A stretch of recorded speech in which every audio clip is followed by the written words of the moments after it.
নেত্রকোনা জেলার মোহনগঞ্জ উপজেলার মাইলুরা গ্রামের মোহাম্মদ আব্দুল মমিনের ছেলে। গত বছরের 2 মার্চ ক্রিকেট খেলাকে কেন্দ্র করে বিরোধের জের ধরে খুন হন নেত্রকোনা জেলার মোহনগঞ্জ উপজেলার টেঙ্গাপাড়া গ্রামের আনিস মিয়ার ছেলে মাছ ব্যবসায়ী রাব্বি মিয়া। এদিন আসামিরা মোহনগঞ্জ পৌরসভার রেলওয়ে স্টেশন এলাকায় ধারালো ছুরি দিয়ে রাব্বি মিয়াকে গুরুতর আহত করেন। আশঙ্কাজনক অবস্থায় ময়মনসিংহ মেডিকেল কলেজ হাসপাতালে নিয়ে গেলে ডাক্তার তাকে মৃত ঘোষণা করেন। নিহত মাছ ব্যবসায়ী রাব্বি মিয়া পিতা আনিস মিয়া সাং টেঙ্গাপাড়া থানা মোহনগঞ্জ জেলা নেত্রকোনার সাথে ধৃত আসামি সহ অপরাপর এজাহার নামে আসামিদের ক্রিকেট খেলাকে কেন্দ্র করে পূর্ব হতে বিরোধ চলে আসছে।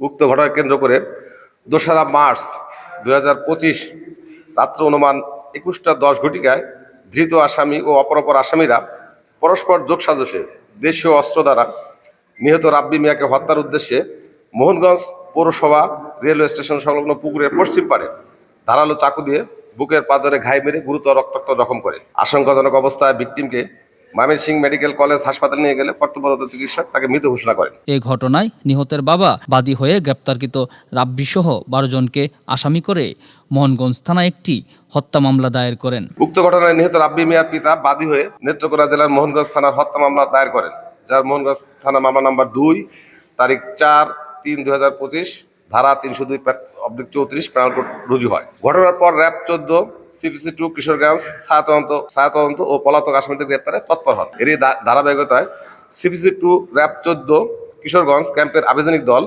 30 জানুয়ারি 2026 তারিখে রাত্র অনুমান 23 ঘটিকার ময়মনসিংহ জেলার নান্দাইল থানা সোনালী ব্যাংক এলাকায় অভিযান পরিচালনা করে উক্ত হত্যা মামলার আসামি মোহাম্মদ টুটুল মিয়া 23 পিতা মোহাম্মদ আব্দুল মমিন সাং মাইলুরা থানা মোহনগঞ্জ জেলা নেত্রকোনা গ্রেপ্তার করতে সক্ষম হয়। গ্রেপ্তারকৃত আসামির বিরুদ্ধে পরবর্তী আইনানুগ ব্যবস্থা গ্রহণের জন্য সংশ্লিষ্ট থানায় হস্তান্তর কার্যক্রম প্রক্রিয়াধীন। গ্রেপ্তারকৃত টুটুলকে মোহনগঞ্জ থানা পুলিশের কাছে হস্তান্তর করা হয়েছে।